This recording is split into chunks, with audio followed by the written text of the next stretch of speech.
Some of the hardest problems in the world exist far above the planet. Our job? To launch the smartest solutions, to protect our satellites, clean up our clutter, to propel breakthroughs in propulsion, to learn more about our place in the universe, to outpace emerging threats. Every day, the Aerospace Corporation uses the latest technologies to ensure our nation's safety and leadership in space. Hi, and welcome to the Space Policy Show. We have a great episode for you today. As always, you can find us on Twitter at hashtag the Space Policy Show, or on Vimeo. You can ask your questions for our fantastic experts. Today's episode is on the satellite spectrum, regulation management of a finite resource, with Tom Stroup. He's with the Satellite Industry Association, and Karen Jones of Aerospace Corporation. A little bit about Karen, our host today. So she is a senior policy and strategy expert at the Center for Space Policy and Strategy. Many of you have probably seen her before. She has been a frequent guest on our show, and we are so grateful to have her. She has more than 30 years of experience as a management and technology strategy consultant across a diversity of industries, including the government, information technology, telecom, wireless technologies, remote sensing, the satellite industry, environmental technology and services, oil and gas, mining, and renewable energy. Prior to joining aerospace, Karen was a management consultant with IBM Global Services and Arthur G. Little, where she worked across a range of projects involving competitive strategies and market assessments, technology assessments, and international privatization of Fortune 500 companies. On top of all that, Karen has an MBA from Yale. She's pretty awesome, and I can say that I definitely enjoy working with her. Over to you, Karen. Thank you, Rebecca, and welcome to the Space Policy Show. We're here today to discuss spectrum because today's decision makers face a range of spectrum challenges, including spectrum sharing, repurposing, regulatory oversight, international cooperation, and influence, and new disruptive business models which could change the entire paradigm for spectrum management.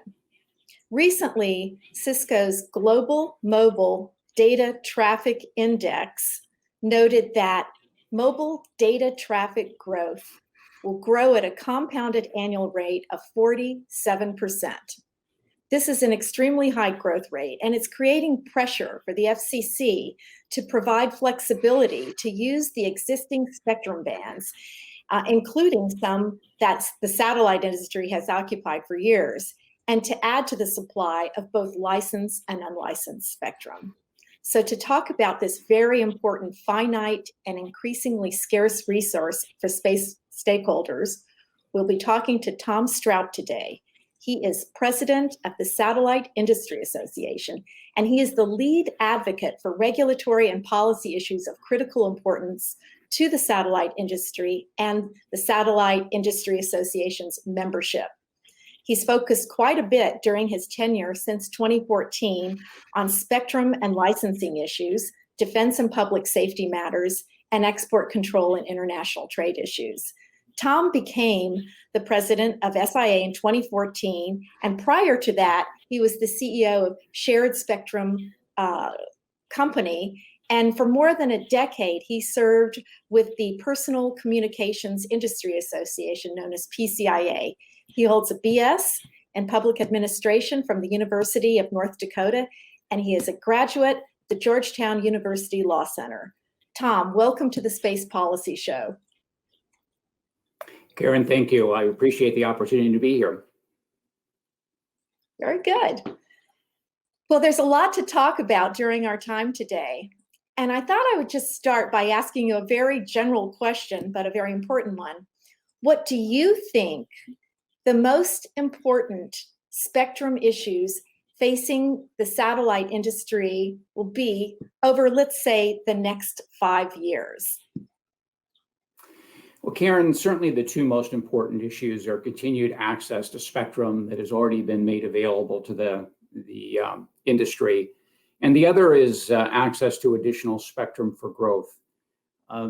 Starting with access to bands that have already been made available, we've got a spectrum chart that shows the many different allocations that have been made to the industry, reflecting the many different uses of spectrum for various services. And The bands that get the most attention are the C band, the KU and KA bands, which have been already allocated to the industry, and then the Q and V bands, which are some of the growth bands for the industry.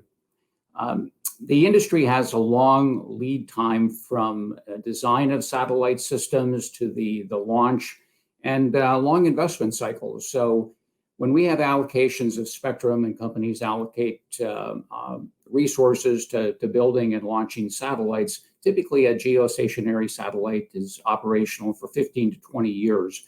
That's a long time to recapture the investment. And so any changes that are made to that have a significant impact on the industry.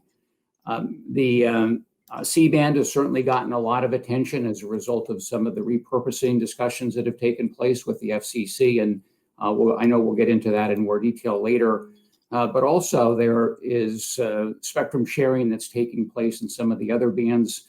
The 28 gigahertz band, which is part of the KA band, was part of the Spectrum Frontiers proceeding, where the satellite industry is sharing spectrum, is going to be sharing spectrum with the terrestrial wireless industry. And it's interesting because the industry has a long history of sharing spectrum, both among satellite operators themselves, but also with fixed point wireless systems. And so when you enter mobility into the equation, it becomes more complex. But these are some of the issues that we're continuing to deal with.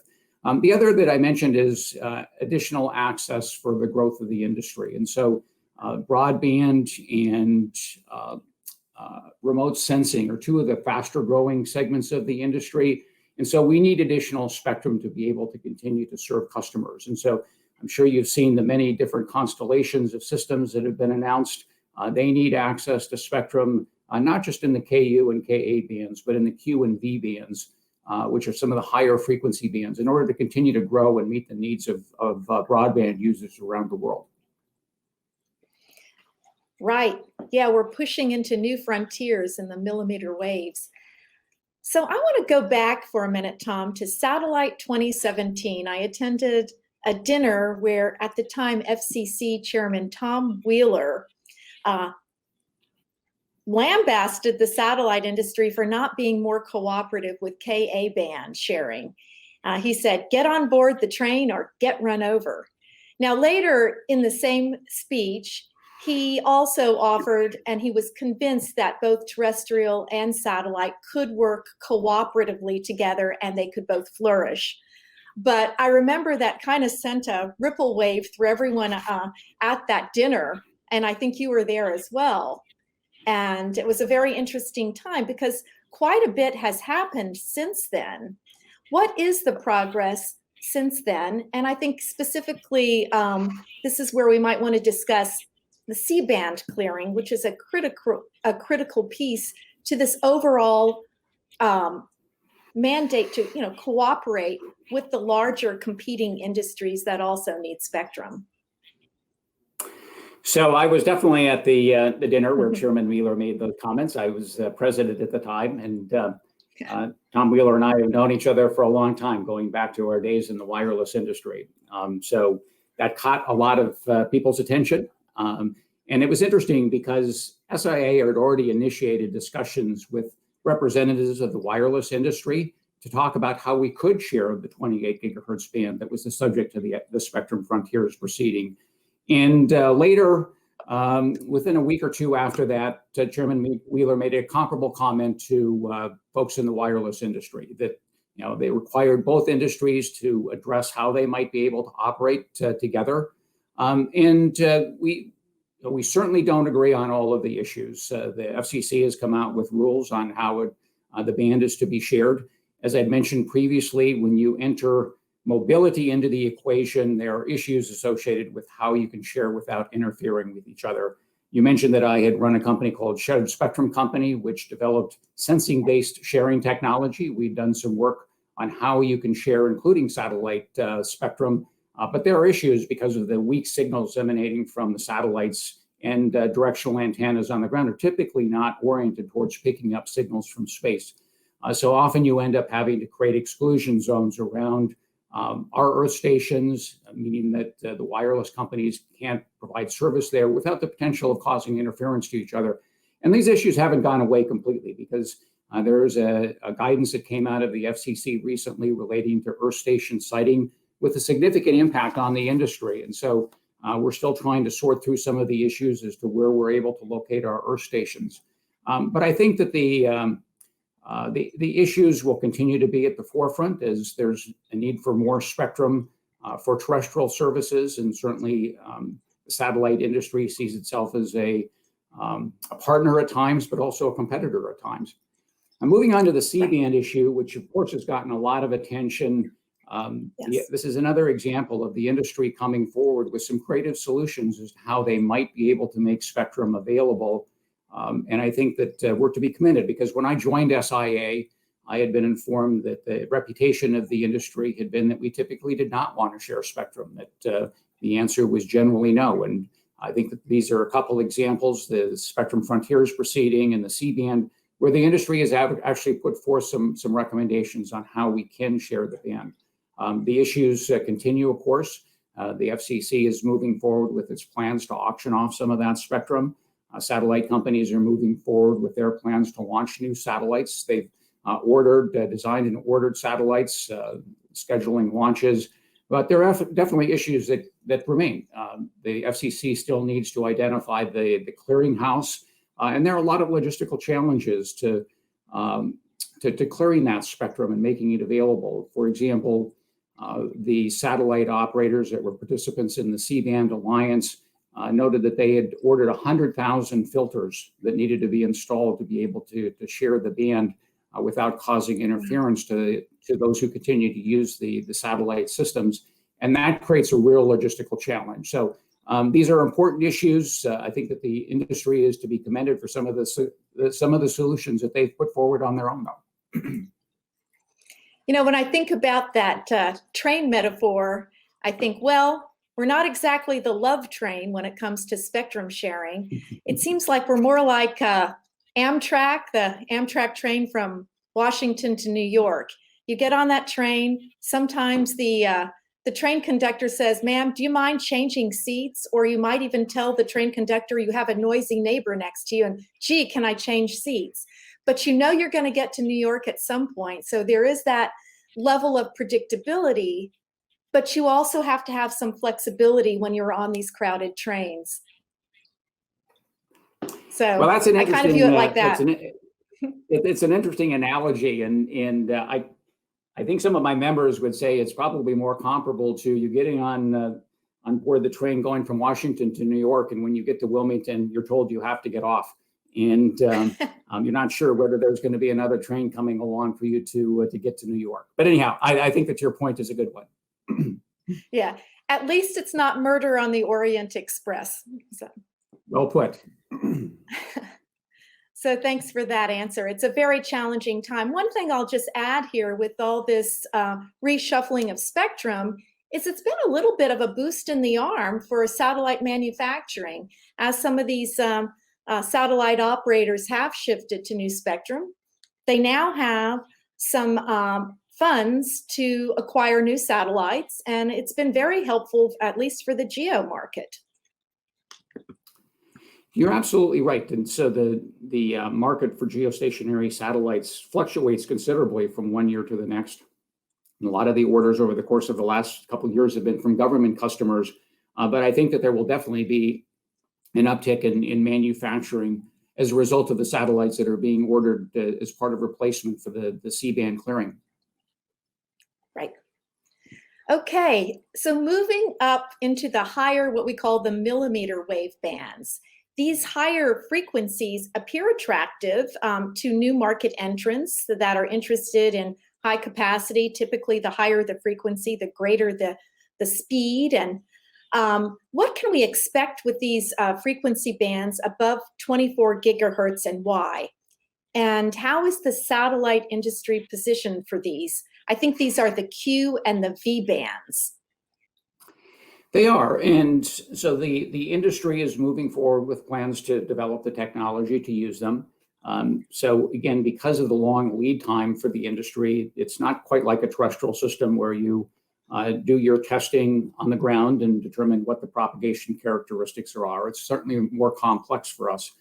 But companies have definitely been moving forward. They filed applications to use those frequency bands. Again, it's noted it is expected to be one of the growth areas, especially for broadband services. So they're going through the process of designing the antenna technology, establishing what the power requirements are going to be. And again, because of the propagation characteristic differences, they do require more power. You've got ability to carry a great deal of capacity, but also there are a variety of other issues. And the antenna technology is certainly one of the issues that needs to be addressed. But the companies in the industry, SIA members, are definitely moving forward with plans to utilize those frequency bands. Right. And I guess because of the small wavelengths, then you have these smaller antennas. That's when you have other technologies that need to come into play, like dynamic beamforming antennas that are small enough to fit, onto a handset. So it's exciting times, and it means that we need to continue to innovate to use some of these new frequencies, which brings up this next question that I want to ask you, and I'd like to add to your response as well, which is, and we heard this in the past 4 years ago when the satellite industry realized that they were going to need to make room in, their historic spectrum areas. But the satellite industry has been accused in the past of locking out innovation from the, wide breadth of spectrum that they have. I'd like you to comment on that, and if you could tell us a little bit about what the satellite industry is doing to introduce innovation. Yeah, it's interesting that that's the impression that people have about the industry, because there's so much innovation that's taken place. And I think that the area that gets the most attention is probably launch with the reusable launch vehicles. But the same thing is true with respect to manufacturing. The techniques that are used today are quite different than been used 10 years ago. But you can just go through almost every aspect of the industry and see the innovation that's taking place. You mentioned antenna technology. We've got flat screen antennas that are being available. You've got innovation in the control of satellites and in the thrusters that are used, and the technologies that are developed there. So I think it's interesting that that's a knock on the industry, but the technology innovations are taking place in Earth observation. You look at some of the companies that have deployed satellites using off-the-shelf technology with the capability of refreshing their imagery at least once a day. And with the launch this summer, one of the companies has the ability to refresh their imagery up to 7 times a day. You've got innovation in various other segments in terms of communications. You think about the spot beam technology, the high throughput, the greatly increased speeds and capacity that communication systems are deploying today, communication satellites are deploying today. And then another is there's at least one company that is using satellite technology to connect directly to mobile phones to expand coverage areas for wireless companies. The amount of the technology that goes into making that happen is really amazing. And so I think that if you look at virtually all aspects of the industry, there's a tremendous amount of innovation that's taking place. Yeah, I agree. And also the direct satellite to ground, to handset, will be an amazing accomplishment. It'll be interesting to see how the mobile telecom world will evolve when that happens. And I think it will be a cooperative situation. Also, it's getting to the point where we have these hybrid networks. And so it's going to be a little bit less of us versus them.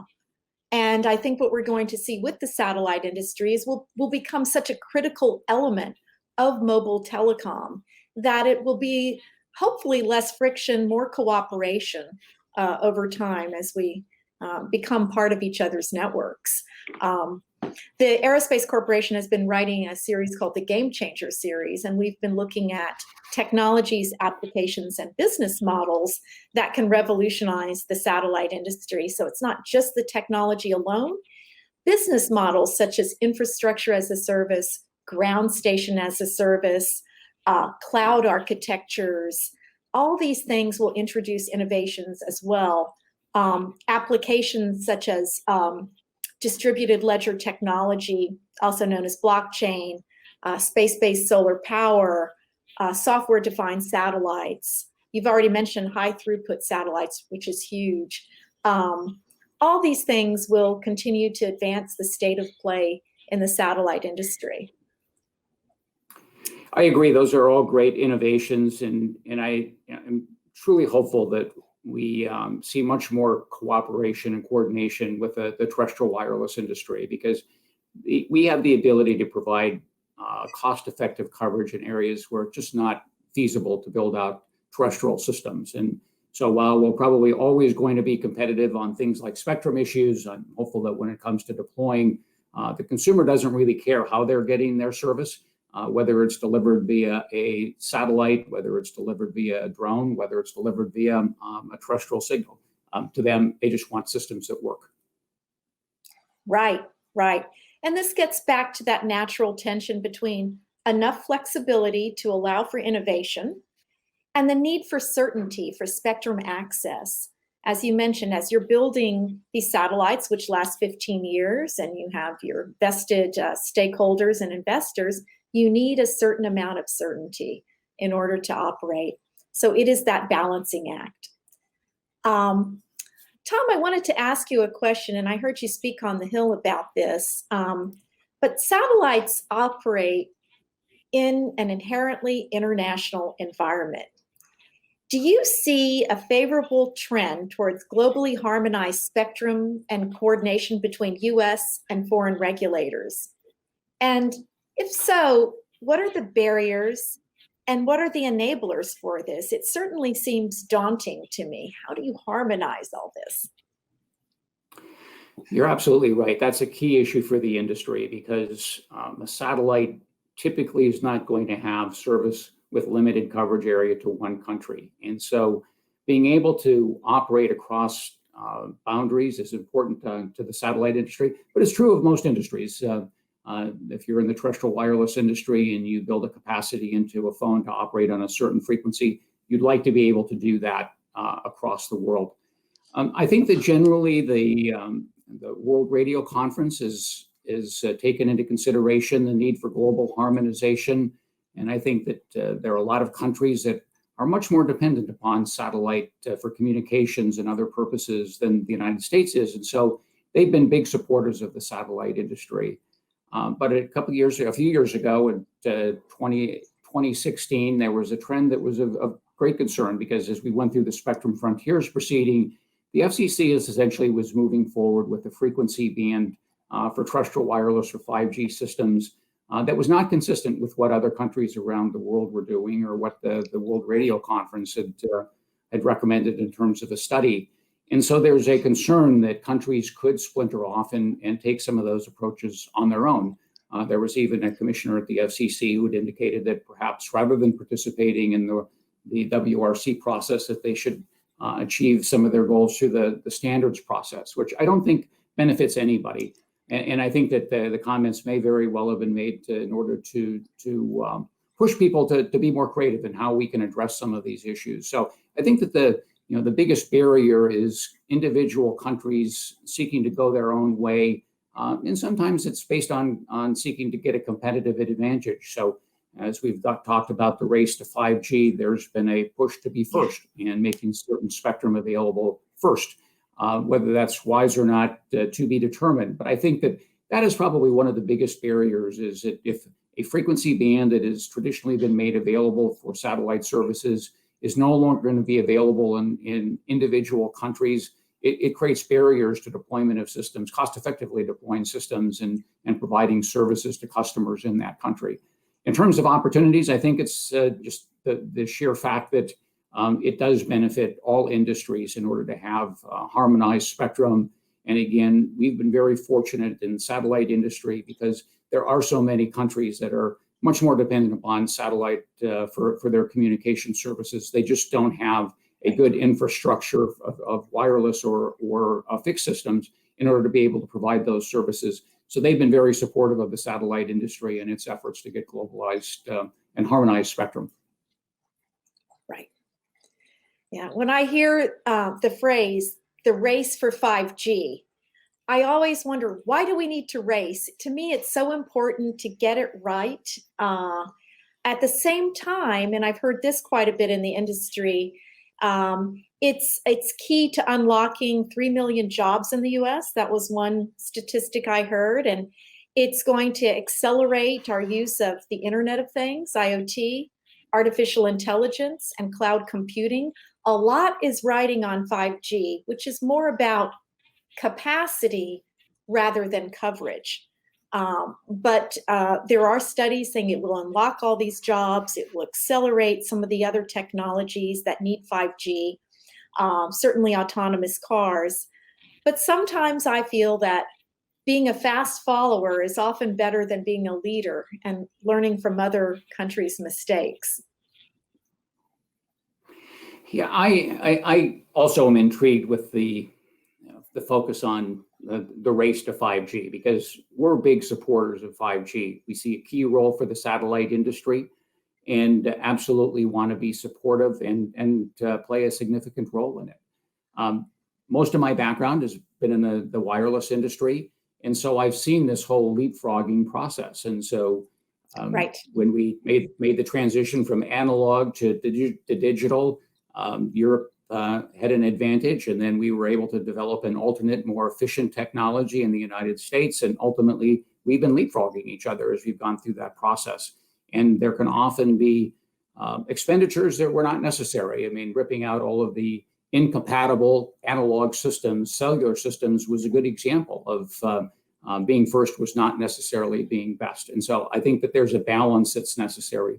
Certainly trying to create the manufacturing base in this country is important, because to the extent that they have a lead in the technology that's being deployed, we're winning that race. But I don't think that it means rushing to make spectrum across all different bands available, because the United States rushed to make higher frequency bands, millimeter wave bands available. But then there's been a real push to try and catch up with the rest of the world in mid-band, because there's a need for coverage. So I think that for policymakers, they absolutely need to find that right balance. Rather than just racing ahead to make a lot of spectrum available, they need to make sure that it's making the right spectrum available.